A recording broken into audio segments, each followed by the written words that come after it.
Throughout history, we've seen these moments, these fundamental shifts in technology. Absolutely. Things like the wheel, the engine, electricity, even the transistor. They weren't just new gadgets, right? No, they changed everything. They totally reshaped how we live, how we work, how we connect. Laid down new infrastructure, really.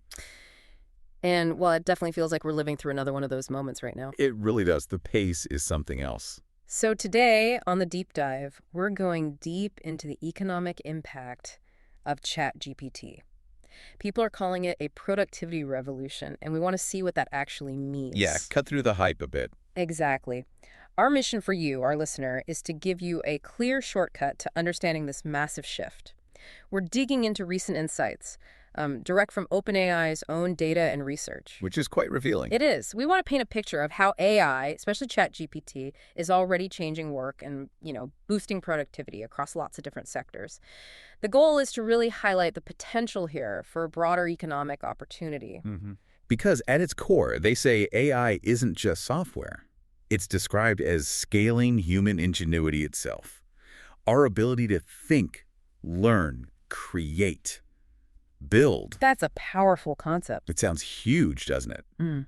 But what does scaling human ingenuity actually mean for the economy, for you, for living standards? Well, that's the critical question, isn't it? Because that idea ties directly into what economists call the productivity imperative. Okay. You see, for a while now, especially in the 2010s, U.S. labor productivity growth. Yeah. Well, it slowed right down. Right, I remember hearing about that. Yeah, average about 1.5% a year. That's a whole percentage point lower than the boom we saw back in the late 90s. Wow, okay. So generative AI is showing up now as a potential and maybe powerful answer to that challenge.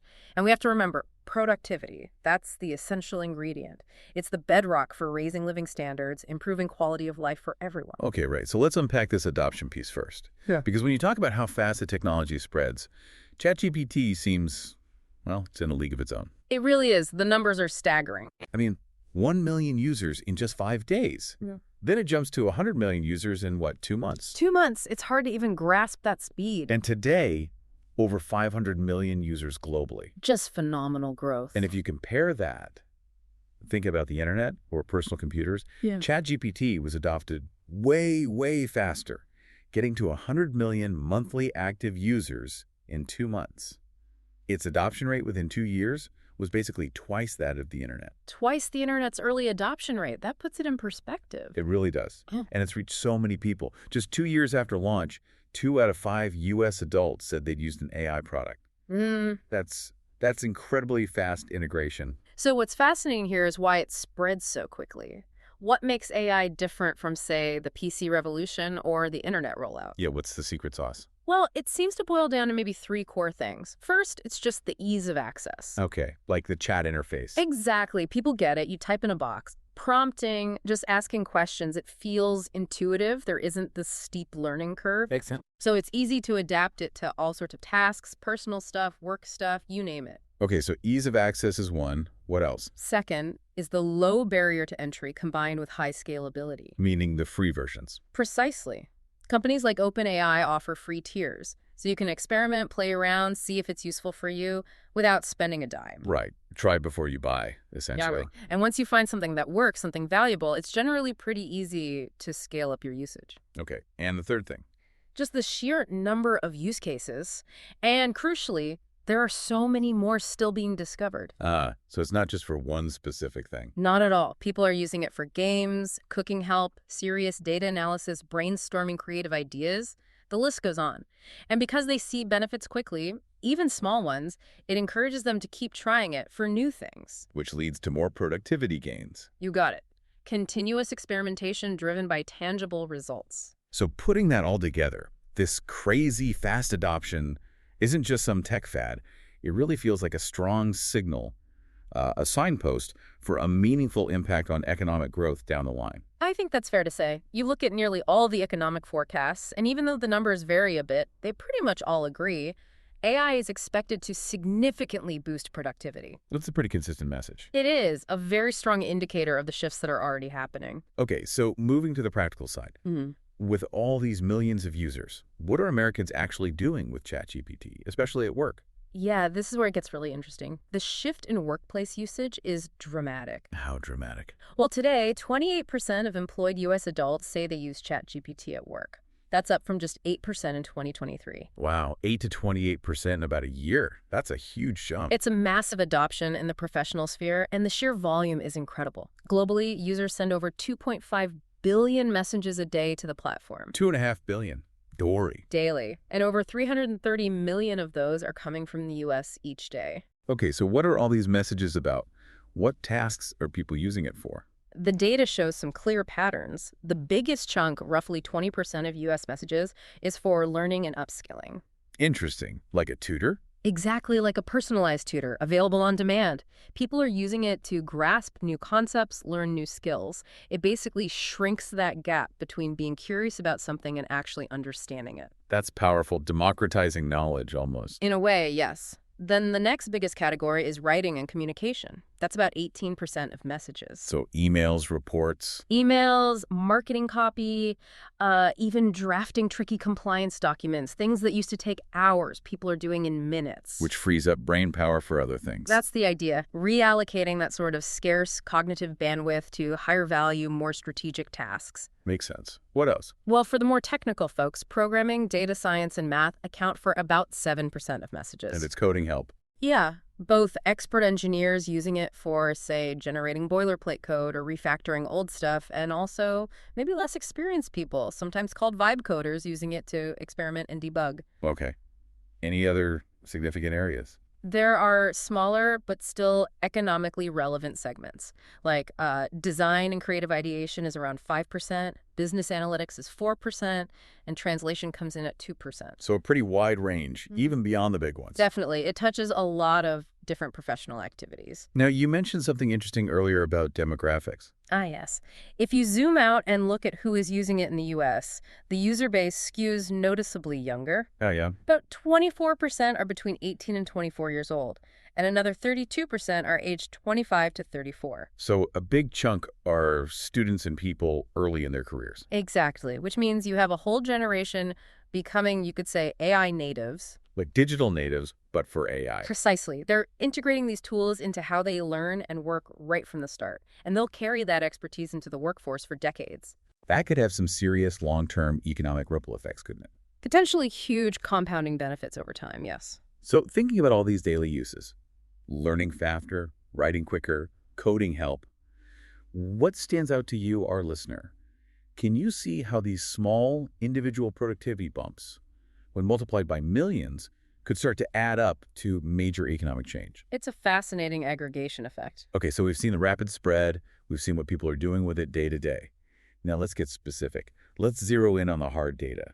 What are we actually seeing in terms of productivity gains in different industries, especially ones dealing with lots of language or patterns where you'd expect AI to shine?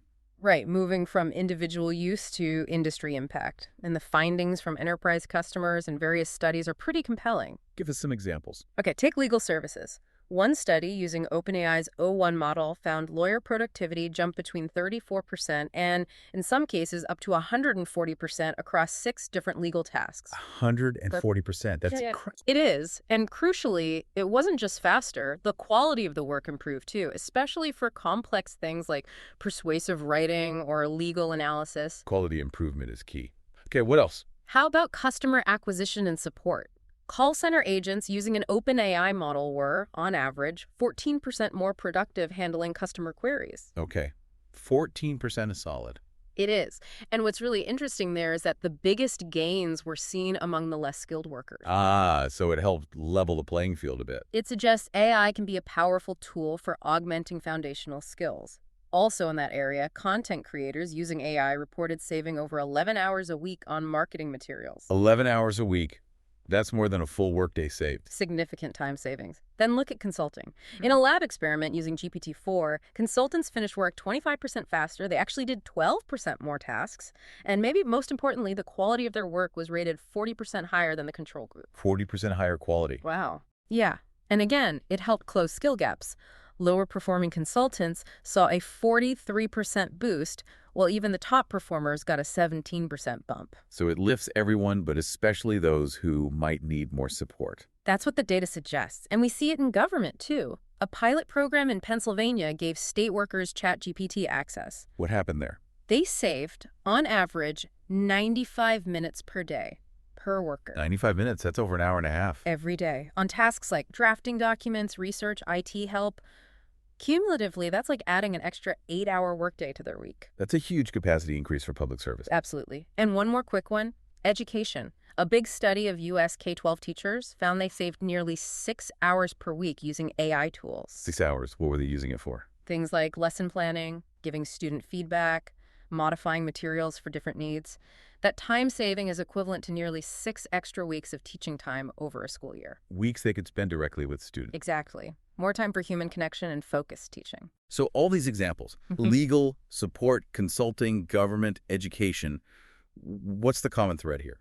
I think the crucial point, the thread connecting these, is seeing AI act as a really profound force multiplier for human capital. Okay, unpack that. Force multiplier. It means it's not just about doing the same tasks faster, although that efficiency gain is obviously important. It's more fundamentally about elevating the quality of work and, crucially, freeing up human workers to focus their energy, their expertise, on higher value activities. The things that require human judgment or creativity. Precisely. Strategic thinking, complex problem solving, empathy. Things AI isn't equipped for. And we're seeing the initial big benefits in sectors heavy on language or pattern recognition, finance, insurance, manufacturing, education, because so much of their work involves analyzing text, data, generating reports, communicating complex ideas. Right, areas ripe for this kind of augmentation. Exactly. So if we scale this up, individual gains, industry gains, what does this mean for, say, starting new businesses? For the future of work itself? I heard OpenAI CEO Sam Altman said something quite striking. Ah, yes. The quote about this being the best time to start a company. Yeah, since the internet, at least, and maybe in the history of technology. I mean, that's a pretty bold statement, isn't it? It's incredibly bold, but there's a logic behind it. What's the thinking? The core idea is that AI significantly lowers the barriers to entry for entrepreneurs. Starting costs can come down dramatically. How so? Well, AI can help with coding, marketing, customer service, analysis, things that used to require hiring specialists or spending a lot of capital. It also just opens up completely new types of business opportunities that simply weren't feasible before. So startups can scale faster, launch products cheaper. That's the potential, yes. We're seeing early signs. Look at Y Combinator, the startup accelerator. Their winter 2025 group grew at an unprecedented rate, 10% per week overall. And a big part of that was attributed to the rise of these AI-first startups. Wow, 10% rankly growth is astronomical. It really is. And suggests AI is enabling new ventures to find traction incredibly quickly. And is this just for tech startups? Or does it affect, regular small businesses too? That's a great question. It's definitely not just tech bros in Silicon Valley. Small businesses are jumping in too. Really? What kind of numbers are we talking? Literally 40% of small businesses in the U.S. report using AI today, and a clear majority see it becoming increasingly important in their industry. 40% is quite high already. What are they using it for? All sorts of things, managing inventory, streamlining their marketing, handling basic customer support questions, analyzing sales data, practical stuff that saves time and money. And that's important because small businesses are a huge part of the economy, right? Absolutely critical. They account for nearly half, about 46% of all private sector jobs in the U.S. So if AI helps them become more productive and grow, that has massive positive knock-on effects for the whole economy. Right. So looking ahead, what's the bigger picture here? Is it just about doing current jobs better or something more fundamental? I think if you connect all these dots, it points towards something more fundamental. It's not just optimizing the work we do now. It's very likely about the emergence of entirely new types of work and even new kinds of companies. How so? Well, think about it. So many jobs we have today, common professions, simply didn't exist before, say 1940. Technology creates new needs, new possibilities. Right. New roles emerge over time. Exactly. And AI could dramatically accelerate that trend. We might see completely new roles, new sectors focused on building, managing, applying AI, things we can't even properly imagine yet. But these new areas could fuel growth and provide employment opportunities for decades to come. It fundamentally shifts the landscape. It really could. It's a pretty powerful vision, isn't it? AI not replacing people, but complementing workers, acting as that force multiplier for our own ingenuity. It really does sound like a potentially transformative moment. It has all the hallmarks of one. Okay, so let's try to pull this all together. To recap our deep dives today, we've seen the astonishingly rapid adoption of ChatGPT, showing its immediate appeal. Unprecedented speed. We've looked at how people are using it right now for real productivity gains, learning, writing, coding, creating. Very diverse applications. And we've seen hard data showing significant, measurable benefits already appearing across industries: legal, customer support, consulting, government, education. Real-world impact. All pointing to this idea of AI as a powerful force multiplier for human skills, for human capital, and for innovation. A catalyst for ingenuity. Now, here's where it gets maybe a bit more complex, the really pivotal thought. The evidence so far looks overwhelmingly positive. It points towards, a bigger economic pie overall. Generally, yes. More value being created. But the crucial question then becomes, and this is maybe the most important one for you, everyone listening, how do we make sure everyone gets a slice of that bigger pie? How do we scale these productivity gains equitably? So the benefits aren't just captured by a few, but actually lift living standards broadly. That is precisely the core challenge, isn't it? And it's one we all need to engage with. Look, the goal isn't stopping disruption. That train has already left the station. Right, it's happening. The real task is guiding it. History shows us time and again that new technology can absolutely expand opportunity and make life better for everyone. But it's not automatic. Not at all. It only happens if we make conscious collective choices. We have to actively work to democratize access to these tools. We need to support workers through the transitions, helping them adapt and gain new skills. And the economic systems matter too. Critically, we need to build economic systems that actually reward broad contribution and participation, not just capital or those at the very top. That future of broadly shared prosperity, driven by AI, it's definitely within reach. But it requires effort. It absolutely requires us to choose to build it together. So a final thought for you, our listener, to mull over. What role might you play in this ongoing conversation, this transformation? Are you a worker learning to adapt? An entrepreneur thinking about innovation? Maybe just a citizen engaging with the policy questions? Everyone has a stake in this. Indeed. So maybe think, what's one small change you could make today? Maybe it's leveraging AI's power in your own life or work. Or maybe it's just contributing your voice to this vital conversation about building an equitable future with AI. Something to think about.